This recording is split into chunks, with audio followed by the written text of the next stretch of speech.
Video on the current men's issue discourse, positively referencing your first Big Joel video. What is this? Kindly do better. I don't think I've ever seen her face before. I normally know people. Kidology is cool. Well, that's good. I like it when people are cool. That stare. Yes, it is a very intense stare right off the bat. It is an hour 10. I can't really go over it, but how our pooping and farting taboos are affecting our quality of life. Yeah, she's cool. Yep. Oh yeah. The official stamp of approval has been slammed down onto the paperwork. We got it. We stand uncritically. You should go over one of her videos. They seem a bit long. Also, if she's cool, like, I wouldn't disagree with anything. Wait, hold on. Men reject women too, that's why I'm celibate. Okay, you know what? That's a 10-minute video. Sure, yeah, I have no idea what I'm getting into here. Do you think therapists are useful for non-empaths?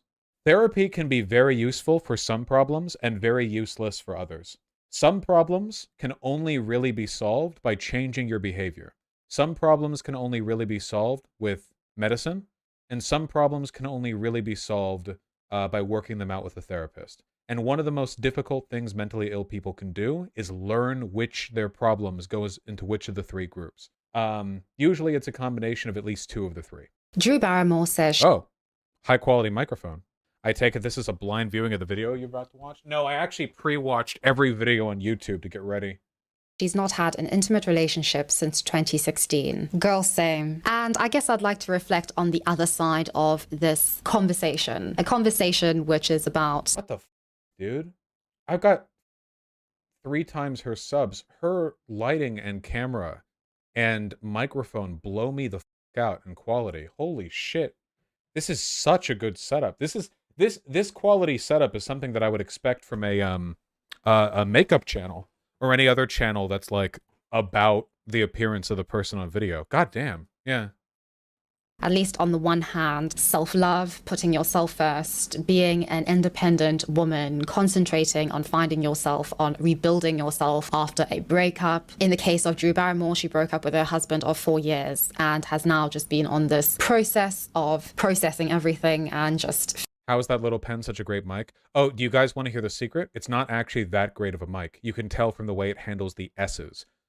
She's just holding it at the right place and talking the right way.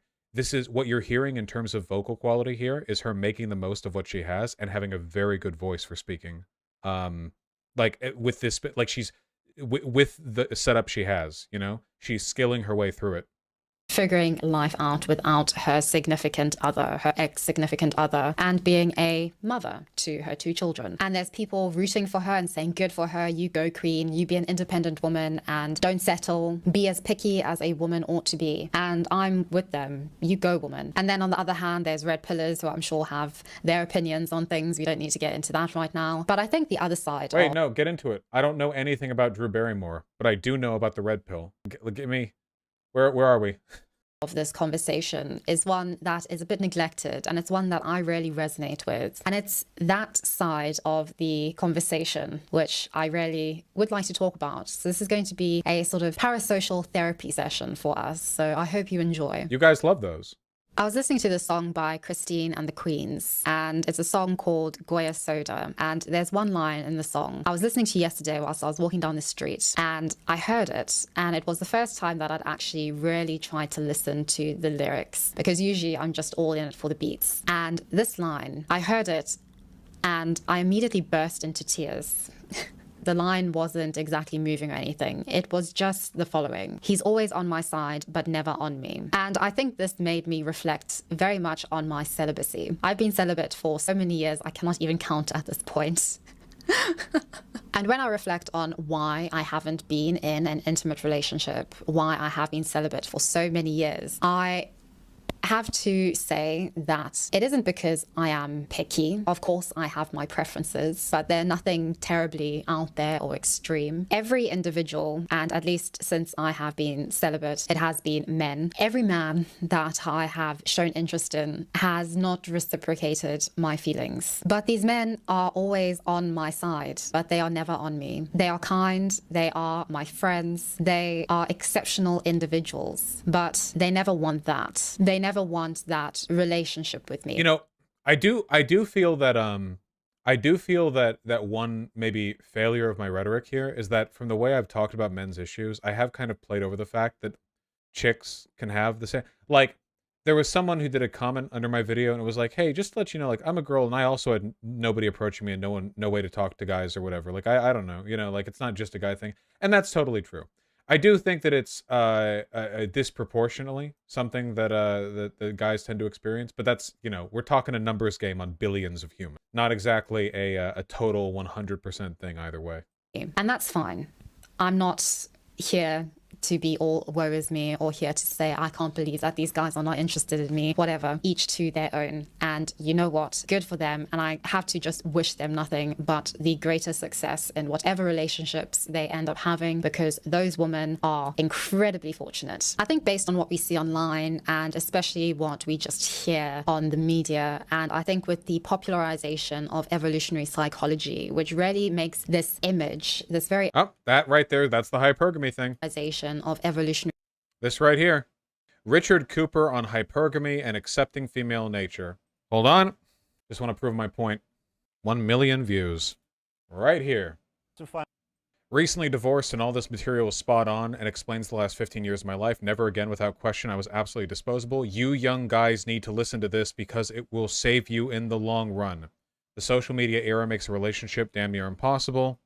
What's funny is that in the past year, I've discovered this knowledge through a reflection of my own. I have a great career making great money, but I realized I'm not going to give it all away to a woman. I also started hitting the gym, and the better shape I got, the more realization I had that I was getting, less I want to have the GF. The most disturbing thing I noticed all is the taken women I could have easily had if I felt like it. That pretty much ended the debate for me.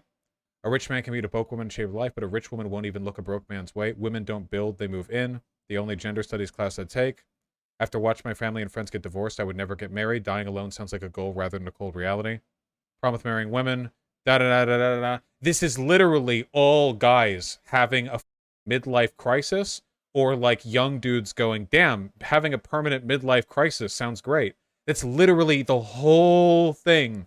You're not going to see a lot of comments here where people are going like, yes, I think men are better than women. Therefore, it's guys thinking like the system is and the political prescriptions they build off of that are them trying to eke out a life in spite of the all these people need therapy.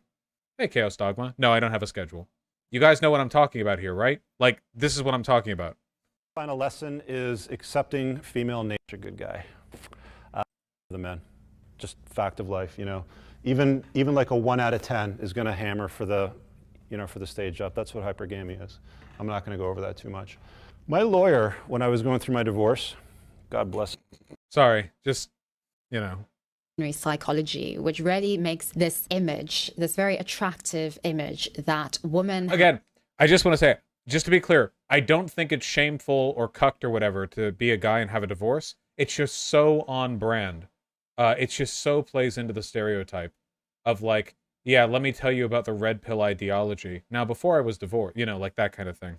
Have all the power, that women are the picky ones and can be picky, and that we have a lot to lose, which is very true when we are intimate with a man, and that men are just sex-hungry demons who just want to get their noodles wet, is a very attractive and very thorough, clean-cut image of what is going on in the modern dating market. And I think to a large extent, yes, that is at least a good sort of foundation on which to sort of view things and to start. I strongly disagree. But at some point, with everything that involves human beings in society, we have to move away from the nature of things. We have to move away from the generalizations and actually have to personify individuals whom we engage with, whom we want to be intimate with, whom we want to get to know. And then all of that fluff, all of that appeal, that outward sort of Van Gogh-esque sort of scenery has to just be that sort of background scenery. And it doesn't really matter. It doesn't matter once you're in the moment with somebody. It doesn't matter when you care or love somebody. What matters is them as an exceptional individual. I feel like I'm watching a personal vlog. I didn't know how political this was going to get. Wait, I just want to watch this one segment, then we're done.